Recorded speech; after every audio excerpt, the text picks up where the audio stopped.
What's going on, everybody, and welcome back to Comic Breakdown. If you guys are new to the channel, do me a favor and hit that sub button, hit that notification bell, and make sure you're not missing any of the awesome content we have coming out. Now, for this video, we're going to be jumping into the much anticipated Moon Knight issue number 1. Now, this is written by Jed MacKay, and the artwork is by Alessandro Capuccio. And with this brand new series, we're getting a reintroduction to Moon Knight. It's kind of like a refresher. It's really to help out those new fans, especially with the TV series coming out next year. Marvel Comics wants to get people caught up on exactly who this character is, on who Marc Spector is. And so with that being said, let's dive into this breakdown. Alright guys, so as we dive into this issue, it's picking us up with Moon Knight taking care of his neighborhood, because he has opened up what he calls the Midnight Mission. And this is where people in his neighborhood that are in his quote-unquote congregation, they can come and ask for some help.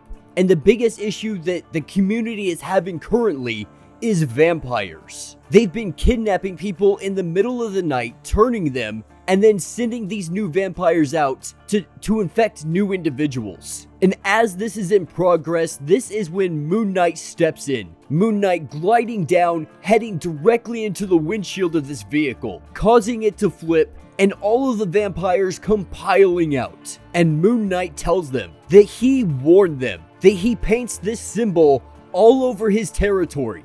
And he does this for two reasons. One, so people know that they are safe, and two, to allow them to know where they are not allowed. Because this is his territory, this is his congregation, and it is his responsibility and his duty to uphold and protect the people as they travel through the night. And with that, he takes a wooden stake and he drives it through the chest of all of these vampires. But when he comes up to these freshly turned vampires, he goes to drive the stake in, but he hesitates. He stops because these individuals, regardless of them being vampires, they are innocents. They didn't do anything wrong. They were freshly turned and they haven't committed any atrocities that Moon Knight is aware of. One of them even claims to have been a vegan prior to this transformation. And so in this moment, Moon Knight spares them. He spares them because they are innocents. They did nothing wrong. This was all forced upon them. And right now, Moon Knight is having a conversation with a therapist, a brand new therapist to him.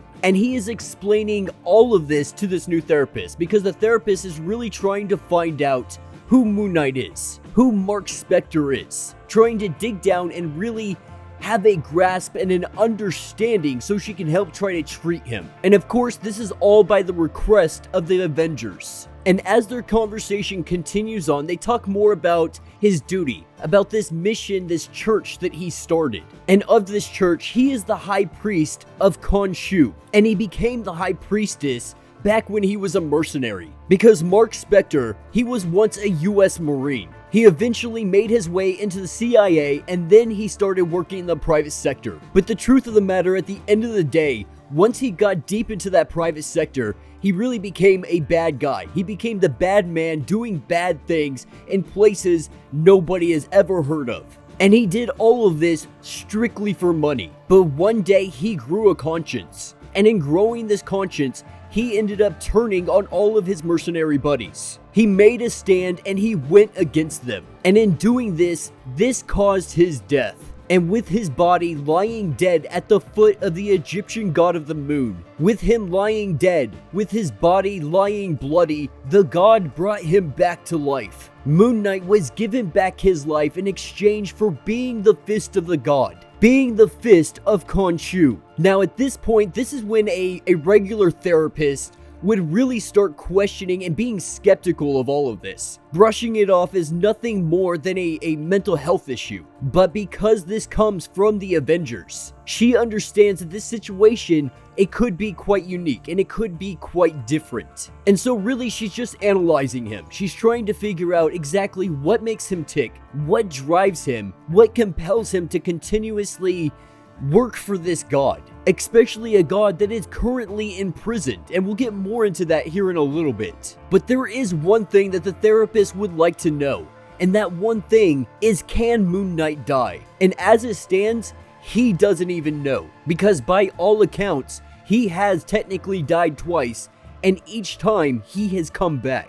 Now, in between these therapy sessions, he's going out and he's helping people to the best of his ability. Anytime somebody comes up to the mission with a new request, he goes out, stalking the rooftops, waiting for these monsters to crawl out of the shadows. And we see him beating the crap out of these guys and throwing them around, throwing one of them out the window. He gives them the ultimatum, because this is no monster, this is no vampire, this is Vermin, one of Spider-Man's villains. And now with the ability to clone itself and multiply, it could be a dangerous adversary, but Moon Knight doesn't mess around. And Moon Knight lets it know it has one option here, and that option is to leave, because if you decide to stay here, Moon Knight isn't going to mess around. Moon Knight is not Spider-Man. Moon Knight will straight up kill you. And so the option is on the table. Either you stay out of my territory, or you die.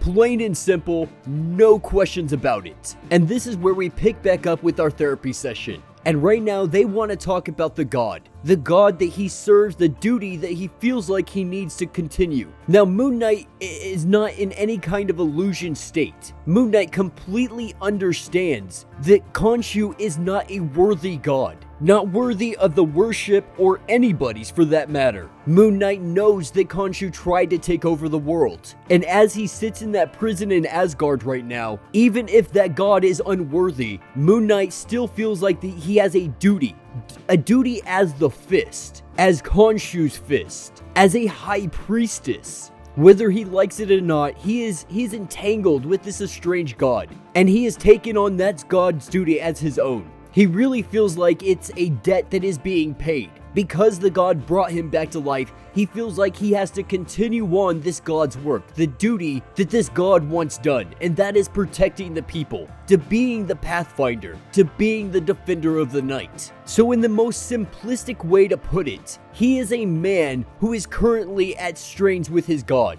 Some would even call him a heretic. But that's what will bring us to Moon Knight catching up with an individual who is pinned down 8-Ball. And Moon Knight came here to save the day, but it looks like the doctor of this clinic had already taken care of him, beating him down to the ground. The doctor is actually relatively excited to meet Moon Knight, wondering when Moon Knight would show up so they could actually have a conversation. Now at first, Moon Knight is a little hesitant, because anybody who wants to meet Moon Knight usually has some kind of ill intention, but it's nothing of that sense. If anything, it really seems like he has respect for him, saying that he is a fist of Khonshu, saying that he has a sacred duty to uphold. And this obviously catches his attention, someone that seems to know a lot about the god and his duty. But we learn that the doctor is actually more or less from home office, and he tells Moon Knight that he's actually disappointed with what he has seen, because as it stands, his god is currently sitting imprisoned, and what is his fist doing? Because as it stands, vampires are running wild. They're running everywhere. So much so that he would even call this blasphemy. And so this gets Moon Knight questioning, like, who the heck are you? Who are you to even be questioning me? Because I'm pretty sure I outrank you. No matter what rank you are in the church, I'm sure I'm higher than you. But he tells Moon Knight that he is nothing more than a simple doctor, but ensures Moon Knight that there is nobody except for one individual that is above him, and that individual is not Moon Knight. Now, picking back up with our therapist, they're going over what really has happened to him. Now, historically, we have heard stories about people being touched by angels, being touched by a god. And when this happens, there is usually some kind of drastic change in the individual. And though he may have a dissociative identity disorder, it's much deeper than that, because he's had brain-to-brain contact with a god, or at least how they would define a god. And all the MRI scans, all the brain scans, they show some kind of activity. There was some kind of change that happened, and it is continuously still happening. And so the doctor worries right now. She is concerned on what changes that he has gone through and what changes that might still occur, because this is really unmarked territory. This is uncharted waters for all scientists and them. But that's when we're taken to Midnight Mission a little bit later on, and Moon Knight, he's relaxing, finally able to take some time off, get off his feet a little bit and just relax just for a second. And him and Reese are sitting here having a coffee, and they are talking about just everything that's been going on and how people can see him as crazy. And it makes things really hard, especially when they're right. Because at the end of the day, he has no illusion of his sanity, but that doesn't stop him from continuing his job. He truly does believe that there is a reason he's come back from the dead over and over again, and that's because of his sacred duty. Now, while they're having this conversation, somebody across the way, hiding in the shadows of a building, they have spy gear, and it appears that they've been watching Moon Knight for quite some time. Now, this person is completely offended by Moon Knight, by everything that Moon Knight thinks he stands for, by this sacred duty, all of it. Our shadow figure just believes that this is all baloney and has every intention of making Moon Knight, making him break his faith, making it to where he believes in absolutely nothing, taking everything away from him, because only then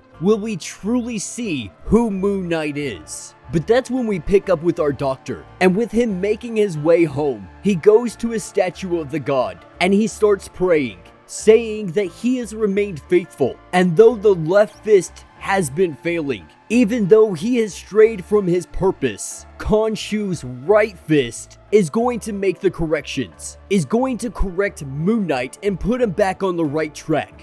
And this is where we're introduced to Hunter's Moon. This is the opposite to Moon Knight, and it is the right fist to his left. And that will be the end of this issue. So let me know what you guys think down in the comments. I think this is a great introduction. Using the therapist as a way to really bring new readers into this is what they were aiming for. At least that's my belief. You know, we're not going over a complete history of everything that he's done, but we're really hitting the strong points. We're understanding the lore behind Moon Knight, where he comes from, how he got his powers, and how he's been operating ever since his god has been imprisoned in Asgard. And if you want to check more out about the god being imprisoned, it did reference Avengers 32 through 37, I believe.